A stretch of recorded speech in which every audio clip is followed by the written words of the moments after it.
فمن يرد الله أن يهديه يشرح صدره للإسلام ومن يرد أن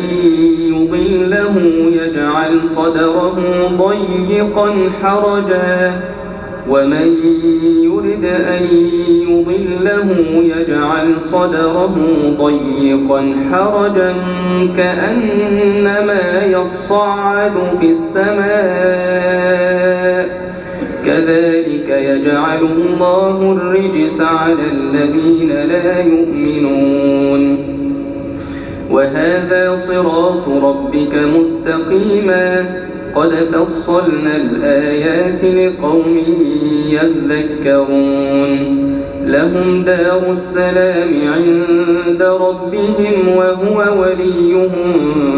بما كانوا يعملون ويوم يحشرهم جميعا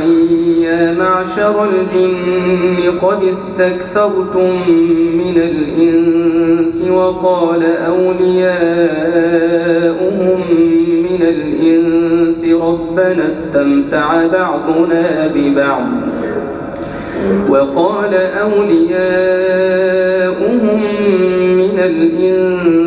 ربنا استمتع بعضنا ببعض وبلغنا أجلنا الذي أجلت لنا قال النار مثواكم خالدين فيها إلا ما شاء الله إن ربك حكيم عليم وكذلك نولي بعض الظالمين بعضا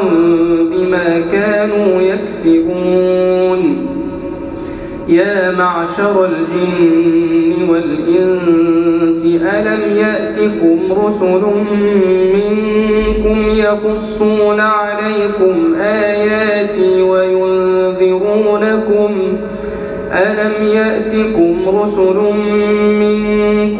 يقصون عليكم آياتي وينذرونكم لقاء يومكم هذا قالوا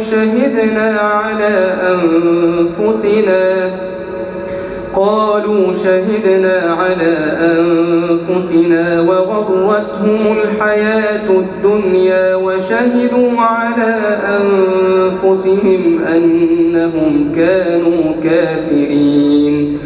ذلك أن لم يكن ربك مهلك القرى بظلم وأهلها غافلون ولكل درجات مما عملوا وما ربك بغافل عما يعملون وربك الغني ذو الرحمة إن يشأ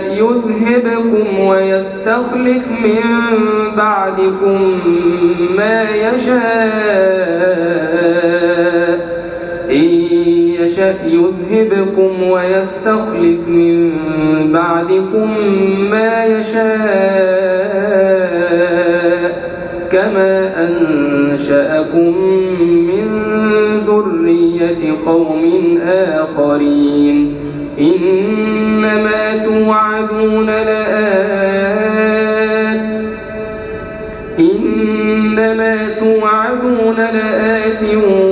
وما أنتم بمعجزين قل يا قوم اعملوا على مكانتكم إني عامل فسوف تعلمون من تكون له عاقبة الدار إنه لا يفلح الظالمون وجعلوا لله مما ذرأ من الحرث والأنعام نصيبا فقالوا هذا لله بزعمهم وهذا لشركائنا فما كان لشركائهم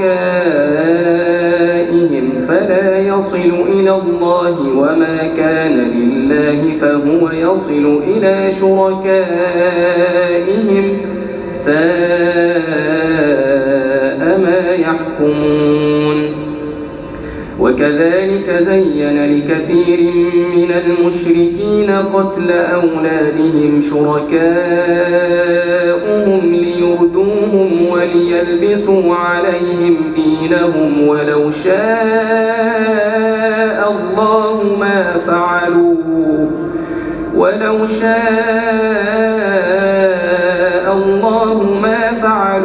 فذرهم وما يفترون وقالوا هذه أنعام وحرث حجر لا يطعمها إلا من نشاء بزعمهم وأنعام حرمت ظهورها وأنعام لا يذكرون اسم الله عليها افتراء عليه سيجزيهم بما كانوا يفترون وقالوا ما في بطون هذه الأنعام خالصة لذكورنا ومحرم على أزواجنا وإن يكن ميتة فهم فيه شركاء سيجزيهم وصفهم إنه حكيم عليم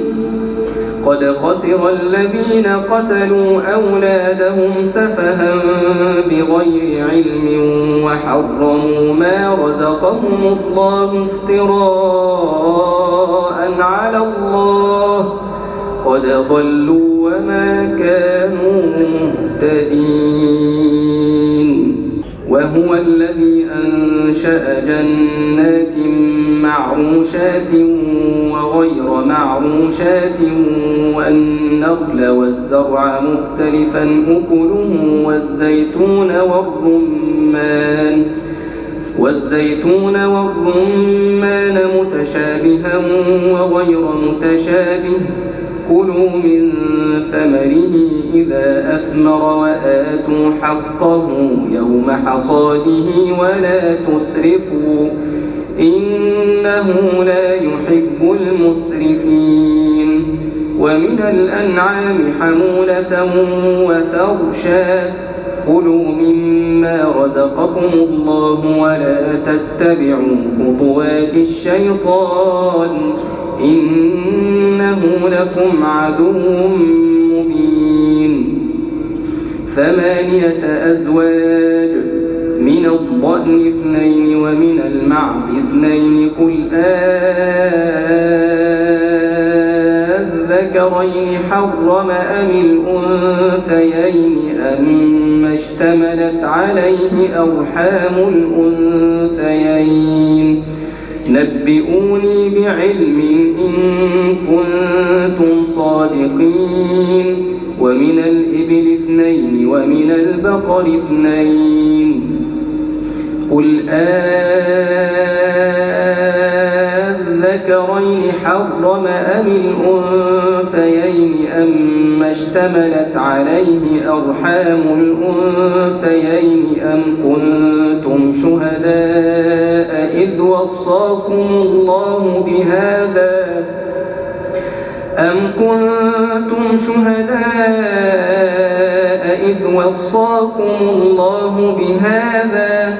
فمن أظلم ممن افترى على الله كذبا ليضل الناس بغير علم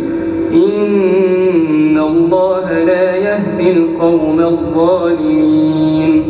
قل لا أجد فيما أوحي إلي محرما على طاعم يطعمه إلا أن يكون ميتة أو دما مسفوحا أو لحم خنزير فإنه رجس أو فسقا أهل لغير الله به فمن اضطر غير باغ ولا عاد فإن ربك غفور رحيم وعلى الذين هادوا حرمنا كل ذي ظفر ومن البقر والغنم حرمنا عليهم ومن البقر والغنم حرمنا عليهم شحومهما إلا ما حملت ظهورهما أو الحوايا أو ما اختلط بعظم ذلك جزيناهم ببغيهم وإنا لصادقون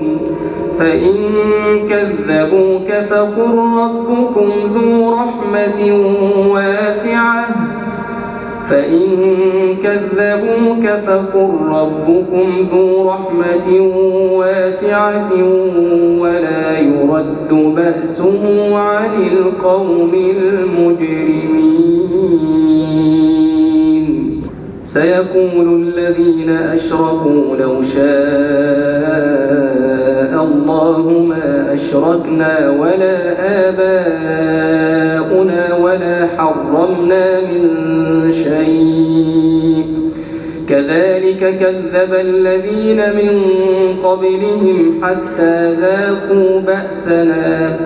قل هل عندكم من علم فتخرجوه لنا إن تتبعون إلا الظن وإن أنتم إلا تخرصون قل فلله الحجة البالغة فلو شاء لهداكم أجمعين قل هلم شهداءكم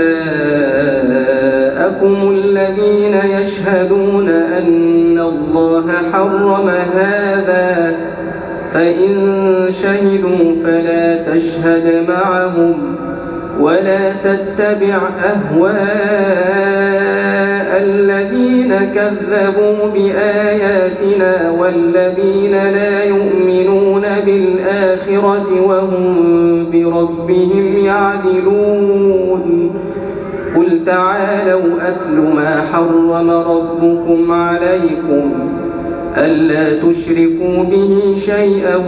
وبالوالدين إحسانا ولا تقتلوا أولادكم من إملاق نحن نرزقكم وإياهم